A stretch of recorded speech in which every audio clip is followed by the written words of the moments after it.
Hello, xin chào các bạn đã quay trở lại với review 5 phút. Ở cuối tập 48, sau khi Vương Lâm đi tới Vô Phong Cốc, anh ấy đã liền lấy mạng Đằng Cửu. Cũng trong lúc đó, Đằng Hóa Nguyên biết chuyện đã liền sai Đằng Nhị, Đằng Tam và Đằng Tứ dẫn theo tu sĩ kết đan trở lên truy bắt Vương Lâm. Cũng trong lúc đó, Vương Trác đang tu luyện, nghe thấy thanh âm Đằng Hóa Nguyên vang lên, hắn ta cũng liền rời đi khỏi nơi này. Thế nhưng phía sau hắn ta, Đằng Tú Tú vợ của hắn thì vẫn luôn bám theo. Đến lúc này, Vương Trác mới dừng lại, hắn ta nhìn vợ mình nói: "Từ nay về sau, chúng ta không còn bất cứ mối quan hệ gì." Nói xong, hắn ta hất tay Đằng Tú Tú rồi lạnh lùng bỏ đi không một lời từ biệt. Cũng đúng vào lúc này, Vương Lâm dùng thần thức dò xét thì anh ấy lại bất chợt nhìn thấy một bóng người quen thuộc, đó chính là Vương Trác. Ngay khi Vương Lâm đi tới thì đã thấy Vương Trác quay đầu lại, hắn không đành lòng bỏ vợ mình mà đi. Đến lúc này, theo ánh mắt Vương Trác nhìn lên, hắn thấy một đám mây đen từ phía xa từ từ đi tới, từ bên trong đó bất chợt một thân ảnh cưỡi văn thú hiện ra. Nhìn người này, Vương Trác lắp bắp nói: Ngươi là Vương Lâm?" "Đúng vậy, là ta. Ta đã sớm đoán ra chỉ có ngươi mới có đủ thực lực báo thù cho Vương gia. Ta đã trở về, Đằng Hóa Nguyên, hắn không thoát được, cả gia tộc họ Đằng cũng không ai thoát được. Nàng là chị dâu của ngươi. Cô ta không nên mang họ Đằng, ngươi và cô ta hãy rời khỏi Triệu Quốc đi."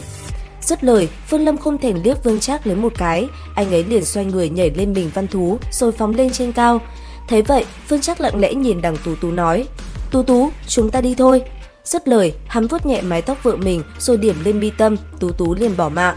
Làm xong, hắn nói: "Vương Lâm, ta sẽ không trở thành kẻ phản đồ của Vương gia, lại càng không làm con cháu Đằng gia." Dứt lời, hắn dập đầu vài cái rồi tự đánh vào trán của mình, chấm dứt sinh mạng tại đây.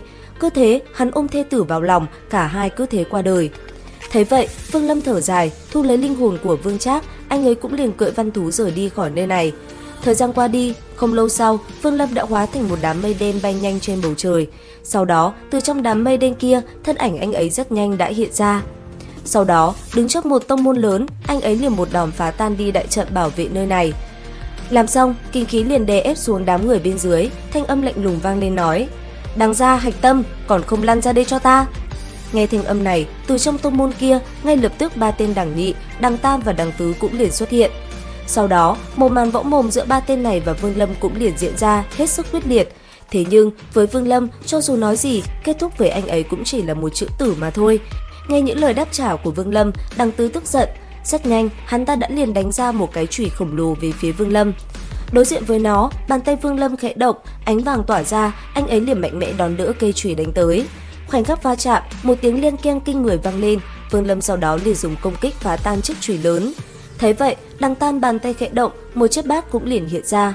Nhìn Vương Lâm, hắn ta nói: "Tiểu tử, ngày hôm nay ta sẽ để ngươi không bao giờ thoát được khỏi nơi này." Dứt lời, hắn ta hất chiếc bát đang dần hóa khổng lồ kia lên. Chỉ trong tích tắc, chiếc bát hóa lớn, sau đó nó liền vây lấy Vương Lâm ở bên trong, khiến nơi đây rung động kịch liệt. Bên trong đó, Vương Lâm nhìn thấy có rất nhiều ánh đen đang lao tới người mình. Ngay lập tức, Vương Lâm liền kết ấn, một đòn phệ chi pháp xuất ra. Nương theo bàn tay Vương Lâm kết ấn, từ trên trời cao, một cái cột khổng lồ đã liền từ trên trời cao ập xuống, phá tan đi chiếc bát kia, khiến nơi đây chấn động mãnh liệt. Thấy vậy, Đằng Nhị cũng liền ra tay, chỉ trong tích tắc, quanh cơ thể hắn ta, hàng vạn cây kiếm đã liền xuất hiện. Ngay sau đó, nó liền phóng thẳng xuống dưới nơi Vương Lâm đang nấp trong màn sương đen kia. Khoảnh khắc đó, những tiếng len keng không ngừng vang lên. Tuy nhiên, Vương Lâm mặt vẫn không có chút đổi sắc. Theo bàn tay anh ấy khẽ động, bất chợt từ trong đám mây đen kia, một con rồng khổng lồ đột nhiên xuất hiện.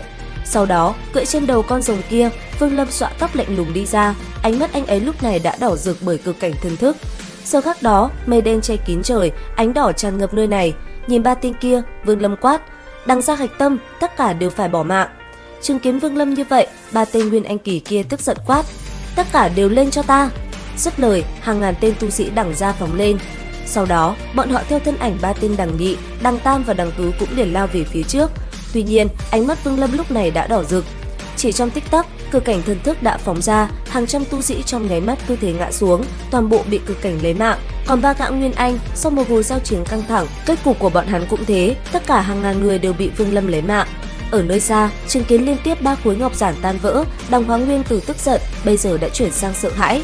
Đến đây thì hết tập 49 tinh nghịch. Xin chào và hẹn gặp lại các bạn ở những video tiếp theo.